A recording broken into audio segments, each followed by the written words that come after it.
30 মিনিটের একটা লাইভ গোটা একটা আর্মি ফ্যান্ডমকে নাড়িয়ে দিছে।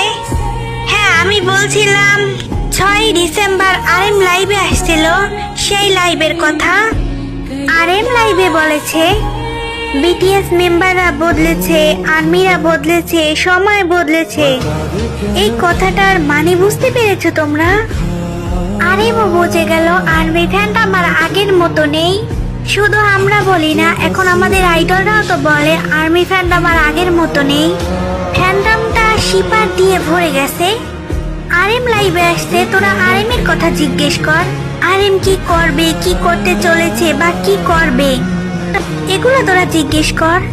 তা না করে আরএম এর লাইভে জিজ্ঞেস করো ভি কোথায়, জঙ্কুক কোথায়। আরএম লাইভে আসছে আমাদের সাথে সময় কাটানোর জন্য।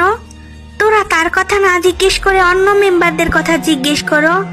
47কে সমানভাবে ভালোবাসতে না পারলে নিজেকে আর্মি দাবি করা বন্ধ করো। কারণ আর্মি ফ্যান্ডমটা শুধু আর্মিদের জন্য, কোনো শিপারদের জন্য না। আশা করি কথাগুলো বুঝতে পেরেছো। 47কে সমানভাবে ভালোবাসো, নিজেকে আর্মি দাবি করো। কোনো শিপিং করে নিজেকে আর্মি দাবি করতে হবে না। ধন্যবাদ।